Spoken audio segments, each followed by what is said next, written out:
Hey, ladies and gentlemen, it's your boy Toppyou here. Welcome back to the channel, ladies and gentlemen. So, we're going to react to PP Poo Poo Man Must Be Stopped, guys. Video from atozy, guys. If you like this kind of content, hit a like on this video, guys. Let's get right into it. The pee-pee poo-poo man situation is crazy in so many ways. The title of this video, obviously, and also the name he's known by, and the whole situation, because almost 7 years ago, a man walked into a university library in Canada carrying a Home Depot bucket. Honestly, you guys don't want to know where this goes, but what happens next is honestly so insane that it's pretty much traumatizing. It's so traumatizing that it traumatized a good portion of Canada. But honestly, the worst part is, just a few weeks ago, the dude was arrested again for something arguably worse, if not as bad. Regardless, both incidents are horrifying. So meet Samuel Apoku, who might be one of the worst rabbit holes this channel's ever gone down. Everything I've learned about this guy is technically against my will because I had to make a video on this, but here we are. Now I'm going to force feed you guys the information on this man because he's a 23-year-old Toronto resident. And in November 2019, his name first appeared in the police reports, and not for anything that typically really lands people on police reports, like not a fight, not a scam, not even one of those pranks that we cover here on this channel quite regularly. No, he did something way grosser. He walked into university libraries with buckets of liquefied human waste and decided to just dump them on strangers. What? Yeah, that's the story. That's it. Yeah. But what makes this so much worse is it didn't happen once, not twice, but across 3 separate incidents over the span of about 4 days. So you had 5 victims in total. Nobody knew each other, and none of them knew Samuel. Like, at this point, put the dude under the jail. Because the first attack went down the evening of Friday, November 22nd. Samuel walked into the University of Toronto's John P. Roberts Research Library, one of the largest academic libraries in North America. And he found 2 people that were sitting at a table and just decided we're just gonna dump the stuff on them. And then he left. And a witness nearby later described the smell hitting them way before they could even understand what just happened. I saw like a guy like covered in it, and like we were like everyone was silent because I guess they were in shock, and I thought it was like coffee or something, and I was like, did it like a coffee thing like somebody dropped it on him? I don't know.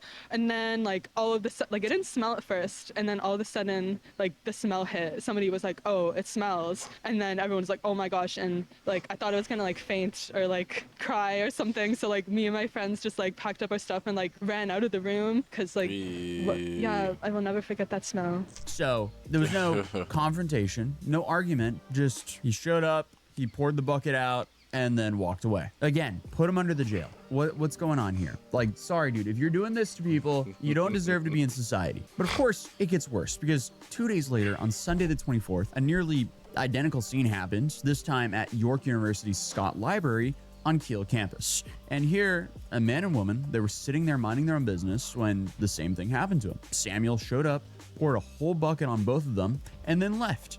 And again, this is human waste, so please put him under the jail. This is absolutely disgusting. Why would you do that, Thankfully, though, I mean, crazy, this time, surveillance footage from the university actually showed the suspect walk. It's actually crazy to pick up yourself and actually have a bucket of that's crazy, and dump it on people. End game material. That's madness. That can't be an end game. Walking through the building in a yellow construction hard hat, and the dude was smiling and, of course, carrying that bucket. So apparently the joy in this guy's life was dumping human waste on random people, essentially random students. It seems like he was targeting students here. Why?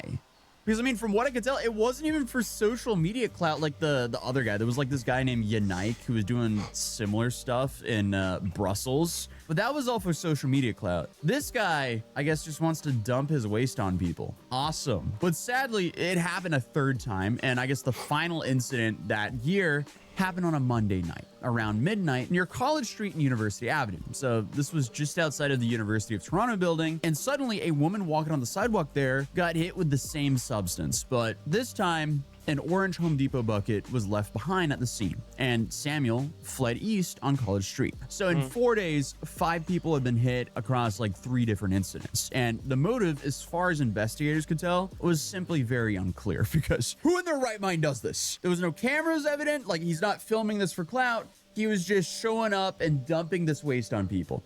But by Monday, the whole city was essentially paying attention because, you know, obviously students are probably horrified. They don't want to risk having a bucket of human waste dumped on them while they're just trying to study. Like, as if studying for the exams isn't stressful enough, now you suddenly have to worry about some random dude showing up and dumping a bucket of human waste on you. Bucket of dookie. Seriously? But apparently, some students even stopped showing up to campus altogether, while those who still did, they said they found themselves constantly looking over their shoulders in the library, which honestly is not the vibe you want. The fact there's a pee-pee poo-poo man running around dumping human waste on people. Dookie assassin. So the Toronto police released surveillance images of the suspect and asked for the public to help identifying him. Then on top of that, an infectious disease specialist from Toronto General also weighed in, reassuring people that while the situation is obviously disgusting, the health risk from a single exposure like this was relatively low. But to be honest, I mean, that doesn't make it any better. You just don't want a bucket of human waste dumped on you. Again, please put him under the jail. If you have to walk around and dump human waste on people to get joy in your life, I'm sorry, you're not cut out for society. But tips started coming in quickly, and Tuesday morning, November 26th, Samuel was located at a shelter near Queen Street West and Spadilla Avenue when someone had recognized him from the photos circulating online and called it in. So the police arrested him at around 6 p.m. and he was then charged with 5 counts of assault with a weapon and 5 counts of mischief interfering with property. And the next morning, Samuel appealed briefly at the Old City Hall for what was supposed to be a bail hearing, but it didn't really go as planned, partially because, you know, the courtroom was very overwhelmed, and I guess close to 100 people showed up, including a large number of University of Toronto students who had clearly decided they needed to see this person. So the number of spectators forced the officials to actually find a larger room, causing a delay of nearly 6 hours. And that's actually interesting because normally they would just like stop people from entering the court if the court is full, but I guess in this case they just got a whole new room. So I love how this kind of basically just turned into this like public event, and I guess on Reddit it turned into a whole bunch of jokes and memes because people couldn't like settle on the name for this guy, but they ended up on the pee-pee poo-poo man. But regardless, when Samuel finally walked in, he was wearing a blue denim shirt, gray pants, and no shoes. Just socks. And he sat with his head down for the most of the proceedings. And this is all while his defense attorney, Jordan Ways, requested an adjournment, and the bail hearing was then pushed to December 3rd. But meanwhile, Samuel remained in custody. So Ways told reporters outside that his client was in shock over the situation, and they also pointed towards mental health as likely a factor, though he didn't really go into specifics. No, I was in shock. not an appropriate place for my client, and I'm not going to speak specifically about my client's situation in terms of his mental health status. There's been a lot of speculation that the allegations may suggest some mental illness, understandably, but obviously I can't speak as to the specifics about my client. But what I really want to bring home, if I might, is just as in a very general way, it costs far more to incarcerate and jail the mentally ill than it does to treat them. Meanwhile, the students who attended it described it as a mix of morbid curiosity and a genuine need for answers. And honestly, that kind of makes sense because who in their right mind does that?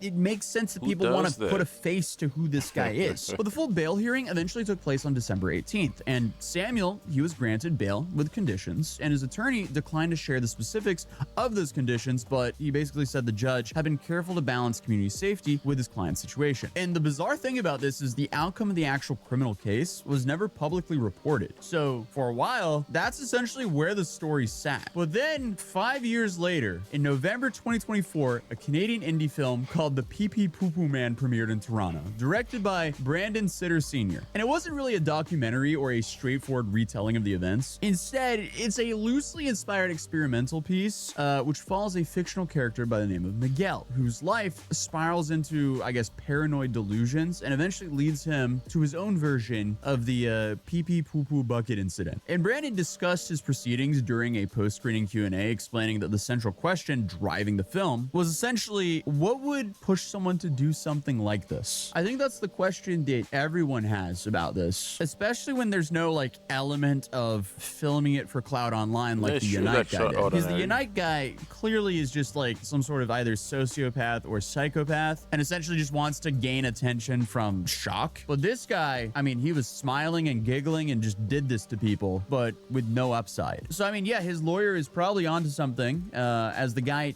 can't be be playing with a full deck of cards. But then, in June of 2025, Samuel Apoko was back in the news. This time, under a very different set of circumstances, because Toronto police, they responded to a call in Dufferin Street at 12:30 in the morning. Because here, a man had followed a woman off of a TTC bus, grabbed her from behind, and assaulted her. And she was able to break free and run while the suspect reportedly kept following her until a passerby stepped in and intervened. And the suspect was identified as Samuel Apoko, who's then 29 years old. And he was also charged with assault, criminal harassment by repeated following, and breach of probation. And police also released a photo and said they believe there might be additional victims that they hadn't heard from yet. But that last charge, breach of probation, stood out because it may have hinted to what actually happened back from the earlier incident. So that obviously raised all the questions about, okay, wait, what happened from the 2019 case? But unfortunately, less than a year later, in May of 2026, Samuel, now 30,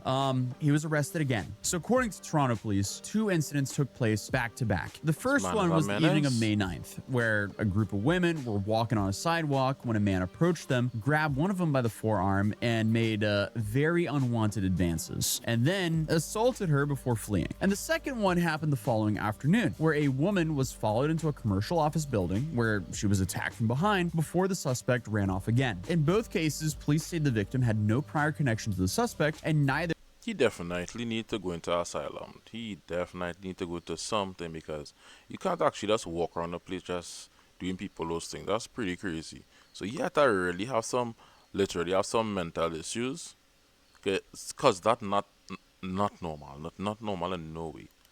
sustained physical injuries beyond the assault themselves. So our guy Samuel here was arrested again on May 12th and appeared at the Toronto Regional Bail Center. This time, he was charged with 2 counts of assault and 1 count of indecent exposure. And here, the court records actually confirmed it was the same Samuel Apoko from the 2019 waste attacks. And this is even though that Toronto police didn't actually want to confirm and connect the names in the past. And now, the case is working its way through the courts, but no further details have been made public yet. Obviously, the 2025 and 2026 charges are very different from what he was doing back in 2019, but it's safe to say he's not too much of a better person. Like, the original situation is just so bizarre and random and disgusting at the same time, and then the latter situations are just disgusting. So whatever happens with all this, hopefully they stop the pee-pee poo-poo man, because clearly the pee-pee poo-poo man must be stopped. But that was the most recent update of the mythical internet creature known as the pee-pee poo-poo man that you might remember if you were terminally online in 2019. But other than that, I'll see you guys next video. Peace.